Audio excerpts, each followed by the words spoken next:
Hello, my name is Will Cohen, and this is my final project for Psychology of Serial Killers. And I am choosing option number 3 to create this video. And I will be focusing this discussion and this video on specifically the topic of victimology.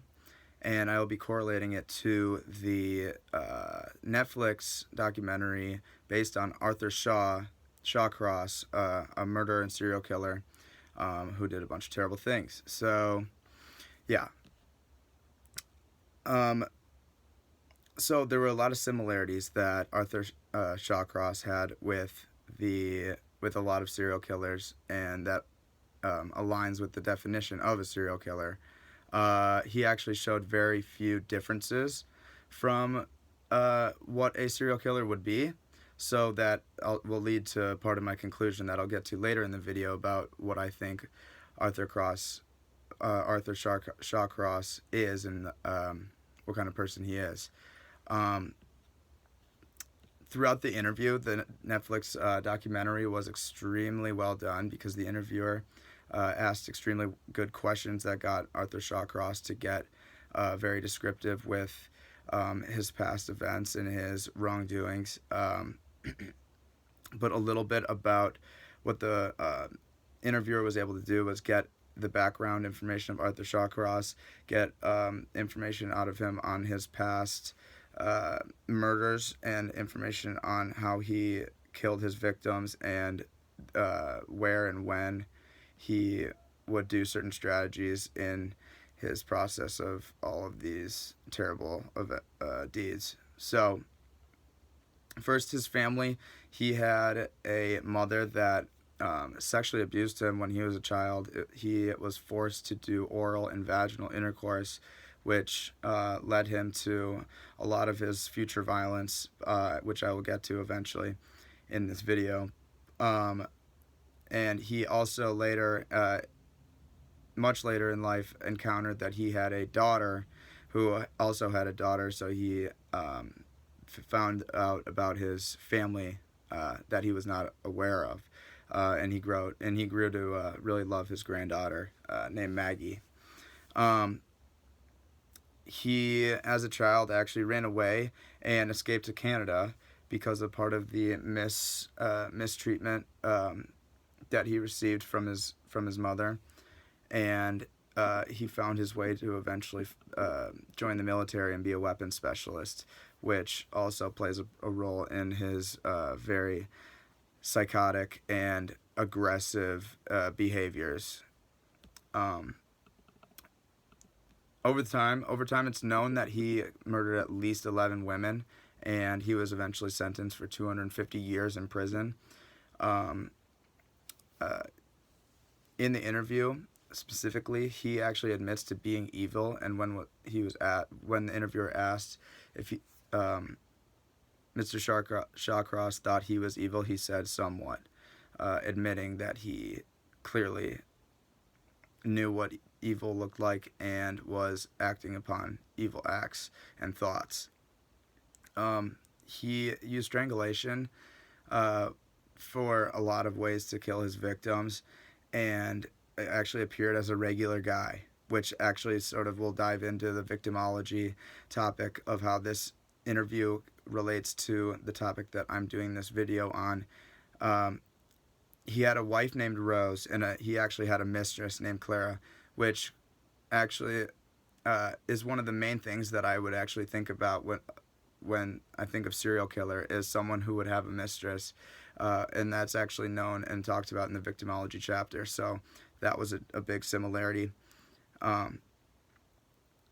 And he also saw prostitutes regularly, and he even claimed that he was enjoying himself during the interview, he had mentioned. And in the interview, he also had mentioned that he would revisit bodies after killing them and try to erase some of the steps that police could identify and lead back to him, which was very mischievous and also falls under one of the characteristics and common activities that a serial killer would do. He was also very malicious and would stuff dirt in the mouths of the victims in order to get them quiet at times. So he was not afraid to go to far extremes to get, you know, what he wanted in that time and moment. Um, Throughout the interview, he was extremely graphic in talking about his killings, and he had the tone and mannerisms of a completely calm person, which we had actually discussed in victimology, which is serial killers tend to have a very psychological, put together approach to almost everything, which Shawcross clearly did because the way he was representing himself and describing his acts, he clearly had somewhat of a plan throughout all of his past awful deeds. Um,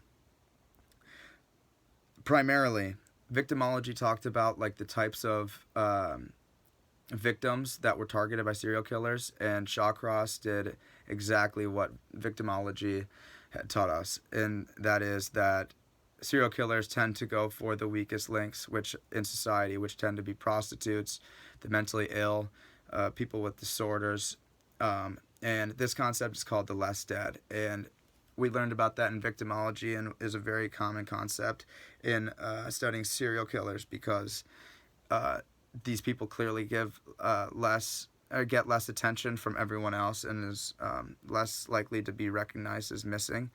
Um, and these people are clearly way more vulnerable, which is makes it that much easier for a serial killer to do commit murders on these types of people. Um, Eventually, he killed people over the course of 20 years, and when police found him, that they had found that fact. So his personal history of murders had traced back 20 years, and he did a good job probably of cleaning up a lot of his murders, which also aligns with uh, some of the psychological activities that like a serial killer would do when thinking about covering up a body or a murder. An unfortunate reality was he had actually split down a victim after killing them, and for whatever reason thought that was a necessary uh, part of the process. And in victimology, we learned that there are certain triggers in a individual's brain that could make them want to do certain things after killing a victim. Um, at the end of the interview, he did ultimately confess to a lot of. It had mentioned that he had confessed to his murders, and his quote was, "I got tired of everything coming at me. I just couldn't handle it." He was ultimately sentenced to 250 years, and one of the bigger stories of the interview was that he was not able to and not willing to talk about a event that happened in a town called Watertown. Um, and this actually ultimately led him to leaving the interview abruptly, and the interviewer tried persistently to get answers from him at the end, but he would not budge on that concept.